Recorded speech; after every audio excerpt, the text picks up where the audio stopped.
7 luxury cars disappeared from a New York dealership in just 3 minutes. The security guard was tied up, but he wasn't hurt. The thieves came in quietly, took what they wanted, and left, like ghosts. No broken glass, no car alarms, no tire squeals. By the time the police showed up, the cars were long gone, and they would never be seen again. This wasn't just another car theft. It was part of something much bigger. Something that would drive the NYPD crazy for 5 years. Something that would cost wealthy New Yorkers over $40 million in stolen cars. And at the center of it all was a man the police knew nothing about. The thieves on the street called him Kenny. The car dealers called him a ghost. The police called him uncatchable. But his real name was Min Jin Yang, and he was nothing like any car thief America had ever seen. He was a former Chinese intelligence officer who turned New York City into his own personal hunting ground. He never broke a window, never started a chase. His stolen cars didn't end up in chop shops. They vanished completely, thousands of them, just gone. The police couldn't find a single trace. Not one car part, not one piece of evidence, nothing. Everyone knew someone was stealing all these cars, but nobody could figure out how. Nobody could catch him. And nobody knew that the quiet Chinese guy driving the old Nissan Altima was actually the mastermind behind it all. This is his story, and it's going to change everything you think you know about car theft. Before he became America's most mysterious car thief, Min Jin Yang was something else entirely, a Chinese intelligence officer. His job wasn't stealing cars. His job was making things disappear. People, information, evidence. That's what intelligence officers do. They know how to hide things so well that no one can find them. And Yang? He was really good at his job. But in 1990, everything changed. Yang left the army and moved to Shanghai. Now, if you've never been to Shanghai, just know that it's a city full of rich people, really rich people. And rich people love luxury cars. But here's the thing about China in the 90s. You couldn't just walk into a dealer and buy a Mercedes or BMW. These cars were super hard to get, which meant people would pay double, sometimes triple the normal price for them. Yang saw an opportunity. He wasn't thinking small. He wasn't going to steal one car at a time. No, he wanted to build something bigger, much bigger. So he went to talk to one of Shanghai's gang leaders. His pitch was simple. I know how to smuggle things. You know how to sell things. Let's work together. The gang leader loved the idea. Think about it.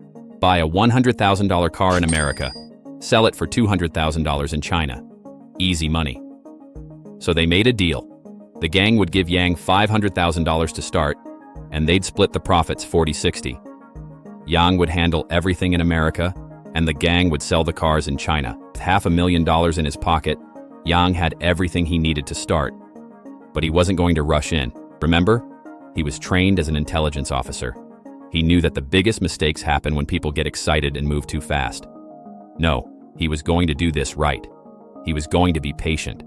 He was going to build something that would make him millions, and he knew exactly where to do it. New York City, the perfect hunting ground.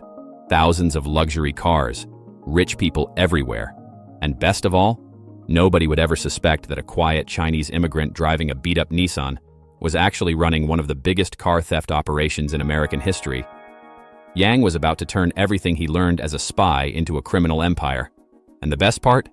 He was going to do it right under everyone's nose. When Yang landed in New York, he didn't come in flashy. He didn't rent a fancy apartment or buy expensive clothes. Instead, he did something brilliant. He made himself invisible. He became Kenny, just another struggling Chinese immigrant trying to make it in the big city. He even bought an old Nissan Altima, the kind of car nobody looks at twice. But while he was playing poor on the outside, Yang was quietly putting together something huge. His first move? Getting a right-hand man, a guy named Poi Chow. Together they started looking for the perfect warehouse. But Yang wasn't going to pick just any building. He needed something special. The warehouse had to be in a quiet area, far from any police stations. It needed to be in a clean neighborhood. The kind where cops don't patrol much because nothing ever happens there. In New York City, finding a place like this isn't easy. But after weeks of searching, they found it. Then Yang did something really smart. Instead of renting the warehouse in his name, he created a fake company. Why? Because if the police ever started asking questions, the trail wouldn't lead back to him. And to make it even better, he turned the warehouse into what looked like a food storage business. The front area was filled with boxes of dry food, just a normal business, nothing to see here. But Yang knew he couldn't steal cars himself. He needed professionals. This is where things get interesting. Instead of just hiring random thieves, he found a guy named Dean at a car auction. Dean was already an expert car thief, and he had connections. One of those connections was Mario Lopez, not the TV guy, but one of the best car thieves in New York. Here's how Yang set it up. He would only talk to Dean. Dean would only talk to Mario. Mario would handle the actual thieves. It was like a pyramid, and Yang sat at the top, protected. He made sure nobody except Dean knew who he really was. Even the guys stealing the cars had no idea who they were really working for. In the warehouse, Yang only hired Chinese workers he could trust. These guys weren't thieves. They were mechanics and tech experts. Their job was to make stolen cars look brand new, like they'd just come from the dealer. Yang had built the perfect system. The car thieves didn't know about the warehouse workers. The warehouse workers didn't know about the thieves. Nobody knew the whole picture except Yang. It was exactly like running a spy operation, because that's exactly what Yang knew how to do. The crazy part? While all this was happening, while this huge operation was coming together, Yang was still driving around in that old Nissan, still looking like just another immigrant trying to get by. The police had no idea that this quiet Chinese guy in the cheap car was about to become the biggest car thief they'd ever seen. Now this is where Yang's operation gets really interesting. Remember, he wasn't just stealing cars. He was making them vanish completely, and the way he did it was genius. Let's start with Mario Lopez, the master thief. This guy could steal any car in less than a minute. He didn't smash windows or break locks. That would trigger the car's computer and shut everything down. Instead, he'd slip in through the window, plug his laptop into the car's computer, and basically tell the car, "Hey, I'm supposed to be here." The car would just let him drive away. But Yang knew the biggest danger wasn't stealing the car. It was getting caught afterwards. Most stolen cars have GPS trackers hidden in them. So Yang came up with something brilliant. After stealing a car, his guys would drive it to a parking lot full of other expensive cars and leave it there for 2 days. Why? Because if the police were tracking it, they'd show up in those first 48 hours. If nobody came looking, the car was clean. And check this out. One time, Yang's team hit a car dealership in the middle of the night. Mario made friends with a security guard, offered him $500 per car. The guard agreed. So one night, they went in, tied up the guard so nobody would suspect he helped them, and drove away with 7 luxury cars in 3 minutes flat. 3 minutes. By the time anyone knew what happened, the cars were gone. But the real magic happened in Yang's warehouse. His Chinese crew would completely rebuild these cars. New locks, new keys, new computer systems. When they were done, even the original owners wouldn't recognize their own cars. But Yang wasn't done being careful. He never shipped the cars straight to China. That would be too obvious. Instead, he'd pack them into shipping containers labeled as food shipments. The containers would go by truck to New Jersey, then by train all the way to California. But here's the really sneaky part. In California, they'd load the container onto a ship that wasn't even going to China. Then, somewhere in the middle of the ocean, they'd secretly move the container to another ship, one that was headed to China. Yang had cameras watching every street around his warehouse. He had people doing counter surveillance, watching for anyone watching them. If a car was coming to the warehouse, it had to drive around the block first. If another car followed it around that block even once, the delivery was canceled. This wasn't just a theft operation anymore. This was military-grade stuff. Yang was running it like a spy mission, and it worked perfectly.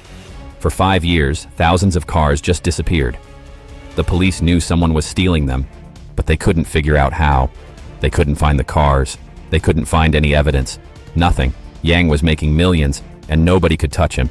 But you know what they say. The better you are at something illegal, the harder you fall when you finally get caught. And Yang? He was about to learn that lesson the hard way. You know what usually brings down huge criminal operations? It's not usually some brilliant detective or a huge police raid. Most times it's just one small mistake, one tiny thing that starts a chain reaction. For Yang, it all started with a car crash. Remember that dealership heist where they stole 7 cars in 3 minutes? Well, one of those cars got into an accident. The driver panicked, and when the police showed up, they realized the car was stolen. Under pressure, the driver started talking. He told them about Mario, who told them about Dean. Just like that, Yang's perfect pyramid started crumbling. The police started watching Dean. They followed him everywhere, hoping he'd lead them to the boss. And he did, straight to Yang's warehouse. But Yang wasn't worried.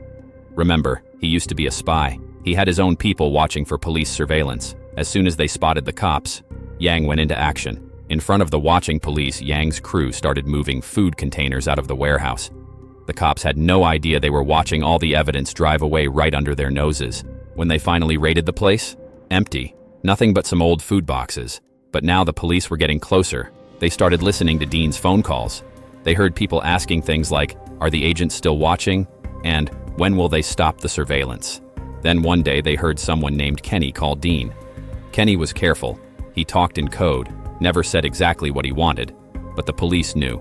This had to be the boss. Yang was still being careful, but his crew was getting sloppy.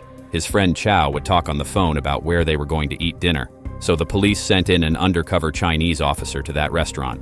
For the first time ever, they got a look at the mysterious Kenny, the guy who'd been stealing thousands of cars right under their noses. The final mistake? Remember how Yang always waited 2 days before moving stolen cars to check for GPS trackers? Well, his crew got cocky. After that garage heist with the security guard, they moved the cars straight to the warehouse. No waiting, no checking. And one of those cars had a tracker. A local cop followed the signal to the warehouse. He had no idea about the big investigation. He was just checking out a stolen car. When Yang's crew saw a cop walking up to the warehouse, they panicked and ran. The police had to move in right then and there.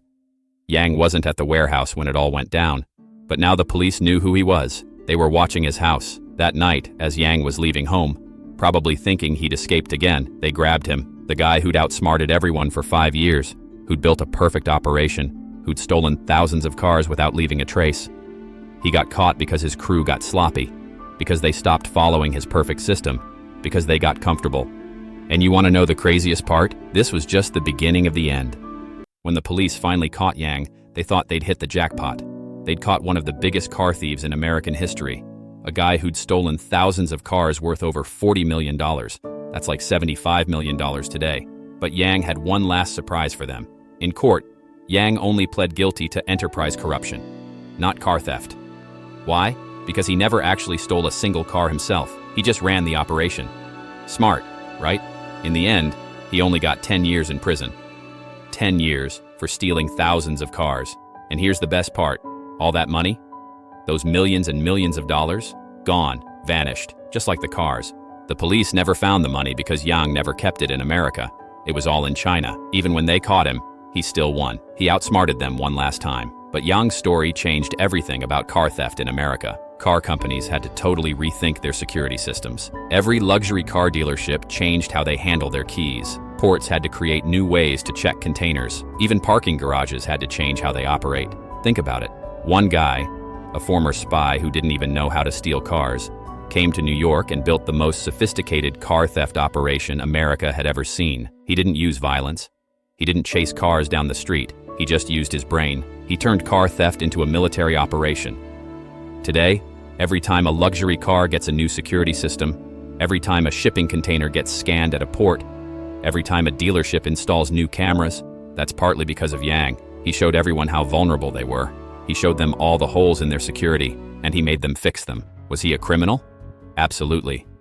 But he was also a genius. He took everything he learned as a spy and used it to build something nobody had ever seen before. Something so perfect that it took 5 years and a bunch of dumb mistakes to bring it down. The craziest part?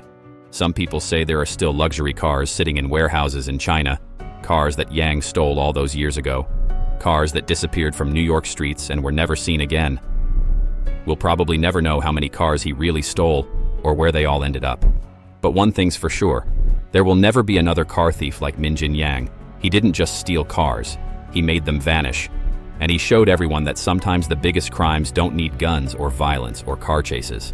Sometimes all you need is a quiet Chinese guy in an old Nissan, watching, planning, and waiting for the perfect moment to strike.